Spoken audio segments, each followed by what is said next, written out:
Alright, game number 3. I believe this was the Jeskai Black one. We are on the play again. We were on the play for all these games, and we kept this because obviously, turn 1 Jotty, got the Pilgrimage, got the Renewal. We could still even draw Rattleclaw Veggies. I mean, this is just a pretty decent hand, especially in the dark. And there's the Jace. Kind of sucks a little, but we get our Pilgrimage, start doing the stuff we want to do. They dump a cruise off their loot, which usually signifies they have another cruise or dig or something. And they decide to Wild Slash during combat. I kind of thought, the way they were tapping their mana, I thought they would Doom mid-combat and just go on and get that Jotty out of there so they could get in for more damage and stop me from gaining life, but they just decided to Wild Slash to the face instead. So, but then I just gain 10, go back up to 30. So this is sort of a lesson in, it's tempting to just Wild Slash to the face and just try and get in for that damage, but maybe you should just hold it for something better. And here we are gaining 7 again, just negating their turn and pilgriming. So we're setting up to hit a good wealth, but they hit a duress. So we lose our wealth. We would have had a really, really good wealth that time. A lot of really good targets we could have hit. And so we just go for the dig and see what we can find. And it gets dispelled, which was really tough, because we're basically just out of things at this point. And, we gained a bunch of life, but he's starting to get really, really aggressive at this point. And we get a face down Rattleclaw so that we can try and block and kill this Mentor, but he dooms, and then flashes back Doom, so we lose our entire board. He gets in for a lot of prowess, but then we just rip the clutch frickin' wealth off the top.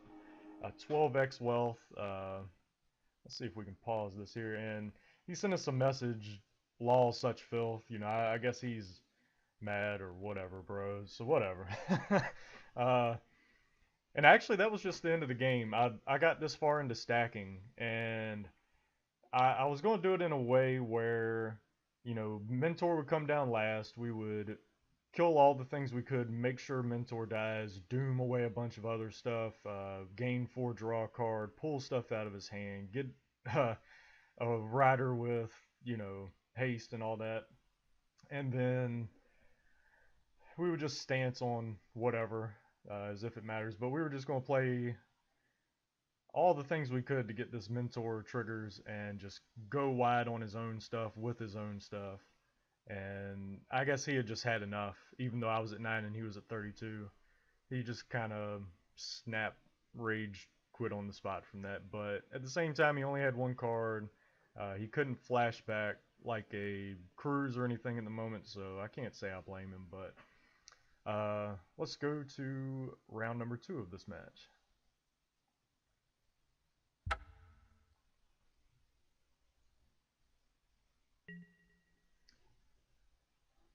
So round number 2 versus Jeskai Black, of course on the draw because they choose to be on the play. That first hand, if you caught it, was just landing a negate. Even though we're playing against Jeskai Black and probably need that negate, that is just not going to do it. So we get this hand, 4 land and a veggies. Once again, we can draw into really good stuff. We scry land that I'm sure I bottomed. We don't need more land at this point. He gets that power play, first turn Dragon Master Outcast. So far we're getting nothing, and we're kind of worried. Especially now we've got no ramp. We've just got a bunch of big stuff. And now we finally can hit our veggies, and... Oh, and I thought since he was fetching he was going to stroke it or negate something, but I guess instead he figured that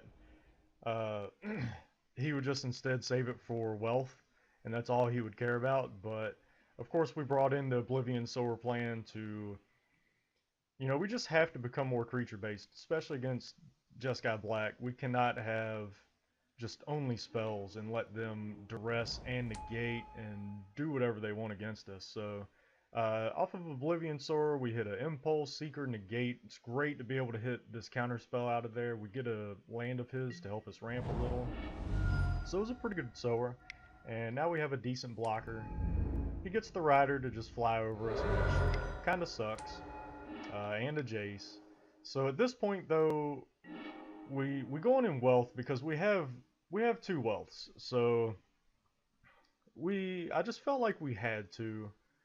He's about to have a Dragon Master Outcast trigger, get dragons, so you know, it just seemed like we should get some flyers and stuff, kind of.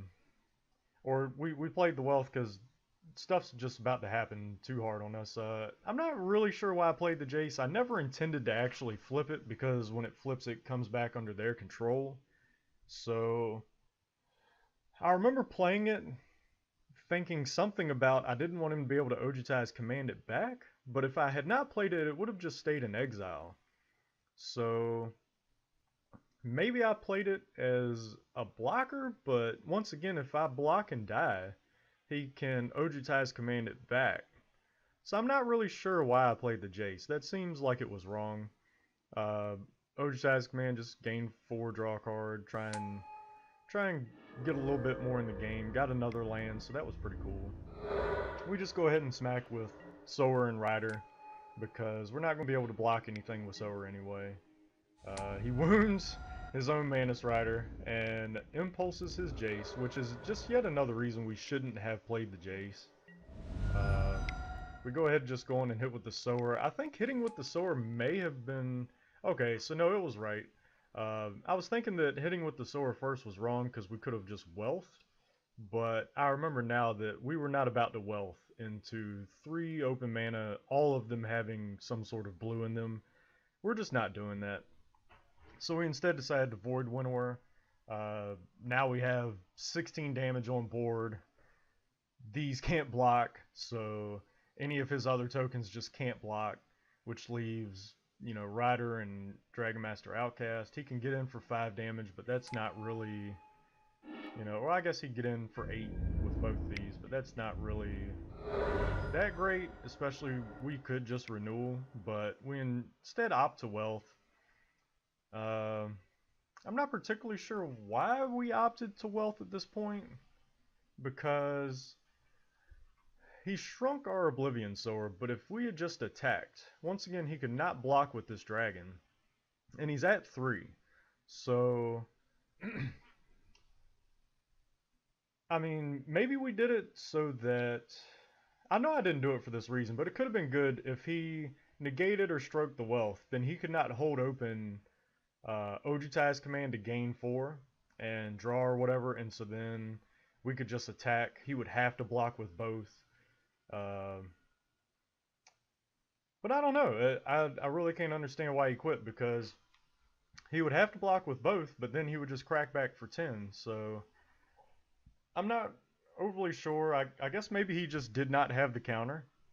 So he saw enough and he decided he just didn't even want to give me the wealth. And so we got the 2-0 on Jeskai Black, which is just awesome. Anytime I can flip the bird to Jeskai Black, that's just a great day, and I love beating Jeskai Black. So this was pretty good. This made the night for me. So let's go on to the next round. Be sure and like and subscribe, and see you on the next one.